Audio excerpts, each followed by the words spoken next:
Hello friends, welcome to Better Life. আজি লৈ আহিছো সেউৰ পোলাও ৰেচিপি। আসলতে সেউ সকলোৱে গাখীৰে দি বনাই খাইছে, কিন্তু এই নিমখীয়াকে বনাই খেলে বহুত বেছি ধুনিয়া হয়, বহুত টেস্টি।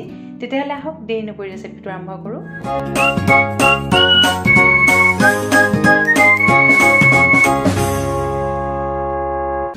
এয়া এতিয়া মই সেউৰ পোলাওখিনি প্ৰস্তুত কৰিবৰ কাৰণে সেউখিনি লৈছো। এয়া মই ভাজি থোৱা সেউ লৈছো। এদৰে ৰোস্টেড সেউ পাই পেকেটত, নহলে আপোনালোকে ভাজি লব।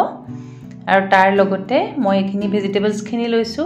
তাতে লৈছো ক্যাপসিকাম, গাজৰ, পিয়াজ কাটি লৈছো আৰু নৰসিংহ পাত, কেঁচা জলকীয়া কেইটামান মিহিকে কাটি ললো আৰু লগতে কেইটামান নাটস লৈছো। তাত আসলতে মই কাজু ললো, কিশমিশ ললো, আলমন্ড কেইটামান এদৰে মিহি মিহি টুকুৰা কৰি কাটি লৈছো। এখিনি উপাদানে লৈছো আৰু আপোনালোকে মটৰো ব্যৱহাৰ কৰিব পাৰে। এতিয়া এখন কেৰাহীত এদৰে অকনমান ঘি দি লৈছো। তাতে কেইটামান সৰিয়হ দিছো আৰু লগতে নাটস খিনি দি দিছো। এখিনি অকনমান ৰঙচুৱা হোৱালৈকে মই ভাজি লম। লগতে এয়া নৰসিংহ পাত কেইটা দি দিছো। গোন্ধটো আসলতে খুব ধুনিয়া হয়, হেতু কাৰণে ব্যৱহাৰ কৰিছো।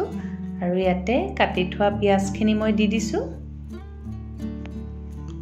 ভালকে এদৰে এবাৰ লৰাই লৈছো আৰু অকনমান ৰঙচুৱা হোৱালৈকে মই এখিনি ভাজি লম। এয়া প্ৰায় অকনমান ৰঙচুৱা হৈ আহিছে। ইয়াতে এতিয়া মই কাটি লোৱা গাজৰখিনি দি দিছো আৰু লগতে ইয়াতে মই যিখিনি ক্যাপসিকাম কাটি লৈছিলো ক্যাপসিকামখিনিও দি দিছো। পুনৰ ভালদৰে এদৰে লৰাই দিছো আৰু এতিয়া ইয়াতে মই হিচাপ অনুসৰি নিমখ ব্যৱহাৰ কৰিম।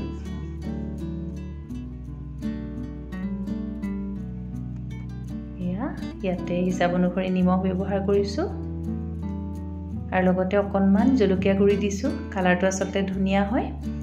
ভালকে আকৌ এবাৰ লৰাই দিছো। এয়া ভালদৰে লৰাই দিলো। এতিয়া পাচলিখিনি সিজিবৰ কাৰণে অকনমান সময় ঢাকোনত ৰাখিম। এয়া প্ৰায় 10 মিনিট মান সময় ঢাকোনত ৰাখিলো। এয়া চাওক পাচলিখিনি প্ৰায় সিজি গৈছে, গাজৰ ক্যাপসিকাম আটাইখিনি। এতিয়া ইয়াতে ভাজি থোৱা এদৰে সেউখিনি দি দিছো আৰু খুব ভালকে আটাইখিনি মই লৰাই দিছো। এয়া এদৰে আটাইখিনি ভালদৰে লৰাই লব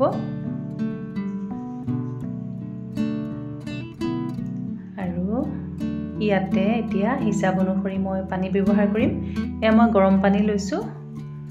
এদৰে আপোনালোকে হিচাপ অনুসৰি পানীটো ব্যৱহাৰ কৰিব সেউখিনি সিজিবৰ কাৰণে। পুনৰ ঢাকন লগাই দিছো। প্ৰায় 10 মিনিট মান সময় আকৌ এবাৰ ঢাকনত ৰাখিম। এয়া চাওক প্ৰায় 10 মিনিট হৈ গৈছে। আমাৰ সেউখিনি খুব ধুনিয়াকৈ চাওক ফুলি উঠিছে, সিজি গৈছে। সেউৰ পোলাও আমাৰ প্ৰস্তুত হৈ গৈছে। এদৰে আসলতে আপোনালোকে ব্ৰেকফাষ্টত, ইভিনিং খাব পাৰে, টিফিনতো দিব পাৰে, খুব ধুনিয়া হয়। এতিয়া পৰিবেশন কৰিম। এদৰে এখন প্লেটত মই সেউখিনি পৰিবেশন কৰিছো। আপোনালোকে যদি এদৰে নিমখীয়া জুতি লৈ চোৱা নাই সেউ, নিশ্চয় এবাৰ বনাই খাই চাব, খুব ধুনিয়া হয়।